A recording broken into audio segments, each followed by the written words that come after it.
ਜਦੋਂ ਤੁਸੀਂ ਆਏ ਹੋ ਤੁਹਾਨੂੰ ਵੀਜ਼ਾ ਕਿੰਨੇ ਦਿੱਤਾ ਸੀ ਤੁਹਾਡੇ? 2010-11 ਦੇ ਵਿੱਚ ਸਾਊਦੀ ਅਰਬ ਆਇਆ ਹਾਂ। ਉਹ ਸਾਊਦੀ ਨਾਲ ਤੁਹਾਨੂੰ ਕਿੰਨੇ ਮਿਲਵਾਇਆ ਸੀ? ਉਹ ਜਿਹੜਾ ਤੁਸੀਂ ਕਹਿ ਰਹੇ ਹੋ ਤੁਸੀਂ ਗਏ ਹੋ ਟਰਾਲਿਆਂ ਨਾਲ ਸ਼ੁਰੂ ਕੀਤਾ, ਉਹ 9 ਜਾਂ 10 ਮਹੀਨੇ ਮੈਂ ਟਰਾਲਾ ਕਿਸੇ ਇੱਕ ਸਾਊਦੀ ਦਾ ਚਲਾਇਆ।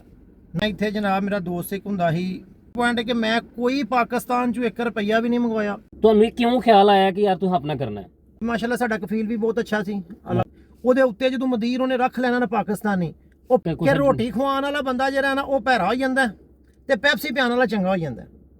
ਇੱਕ ਤਾਂ ਮੈਂ ਪੜਿਆ ਪੂਰਿਆ ਕੋਈ ਨਹੀਂ ਸਨ, ਬੋਰਡ ਸ਼ੋਟ ਮੈਨੂੰ ਏਡੇ ਕੋ ਖਾਸ ਪੜਨੇ ਨਹੀਂ ਸਨ ਆਉਂਦੇ। ਤੇ ਕੁਛ ਲੋਕਾਂ ਦੇ ਵੀ ਉਹਲਾ ਲਿਖਿਆ ਕਿ ਯਾਰ ਬੰਦਾ ਹੋਰ 5-7 ਦਿਨਾਂ 'ਚ ਬਣ ਗਿਆ। ਜਿਹੜਾ ਬੰਦਾ ਵੀ ਨਵਾਂ ਹੁੰਦਾ ਨਾ ਸਿਰਫ ਬੰਦੇ ਨੂੰ ਮਹਿਸੂਸ ਨਹੀਂ ਹੁੰਦਾ। ਸਾਊਦੀਆ ਦੀ ਤੇ ਪਾਕਿਸਤਾਨ ਦੀ ਜ਼ਿੰਦਗੀ 'ਚ ਤੁਹਾਨੂੰ ਕੀ ਫਰਕ ਕੀ ਲੱਗਿਆ?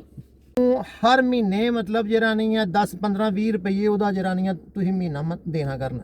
ਦੇ ਮੁਕਾਬਲੇ 'ਚ ਤੁਸੀਂ ਸਾਊਦੀਆ ਦੇ ਵਿੱਚ ਟਰੱਕਿੰਗ ਦੇ ਕਾਰੋਬਾਰ ਜਿਹੜਾ ਟਰਾਲੇ ਦਾ ਕਾਰੋਬਾਰ ਹੈ ਤੁਹਾਡਾ, ਉਹਦੇ ਬਾਰੇ ਤੁਸੀਂ ਕੀ ਕਹਿਣਾ ਚਾਹੋਗੇ? ਦੇ ਵਿੱਚ ਕੋਈ ਬੰਦਾ ਆ ਗਿਆ, ਕੋਈ ਮਿਸਹੈਪ ਹੋ ਗਿਆ, ਕੋਈ ਪਰੇਸ਼ਾਨੀ ਆ ਗਈ ਉਹਦੇ ਤੇ, ਕੋਈ ਮੁਸ਼ਕਲ ਵਕਤ ਆ ਗਿਆ, ਕੋਈ ਮਤਲਬ ਮਜ਼ਦੂਰੀ ਨਹੀਂ ਲੱਗ ਰਹੀ, ਕੋਈ ਬੜੇ ਮਸਾਇਲ ਆ ਗਏ ਨੇ, ਤੁਹਾਨੂੰ 5000 ਰਿਆਲ ਲੱਗਣਾ।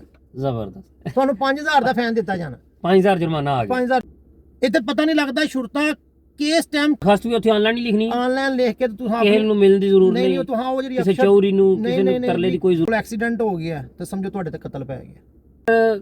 ਉਹਨਾਂ ਨੂੰ ਸਮਝਦਾ ਹੁੰਦੀ ਹੋਈ ਕਿ ਯਾਰ ਇਹ ਵਾਕਈ ਇਧਰ ਬੰਦੇ ਨੇ ਜ਼ਿਆਦਤੀ ਹੋ ਗਈ ਹੈ। ਜਿਹੜੀ ਸਿਆਲਕੋਟ, ਮੰਡੀ ਬੌਲਦੀਨ, ਗੁਜਰਾਤ, ਗੁਜਰਾਲਾ, ਇਹ ਤੇ ਮਾਸ਼ਾਅੱਲਾ ਡੰਕੀ ਦੇ ਉਸਤਾਦ ਨੇ ਸਾਰੇ, ਡੰਕੀ ਲਾ ਕੇ ਜਾ ਰਹੇ ਹੁੰਦੇ ਨੇ ਯੂਨਾਨ। ਉਸ ਟਾਈਮ ਤੇ ਬੜਾ ਤੁਹਾਡੇ ਕੋਲ ਅੱਛਾ ਚਾਂਸ ਸੀ ਯੂਨਾਨ ਜਾਣ ਦਾ, ਯੂਰਪ ਜਾਣ ਦਾ। ਤੁਹਾਡੇ ਇਰਦ ਗਿਰਦ ਵੀ ਗਏ ਹੋਣਗੇ ਲੋਕ। ਬਿਲਕੁਲ ਗਏ ਨੇ। ਤੇ ਤੁਸੀਂ ਯੂਰਪ ਕਿਉਂ ਨਹੀਂ ਉਦੋਂ ਗਏ ਫਿਰ?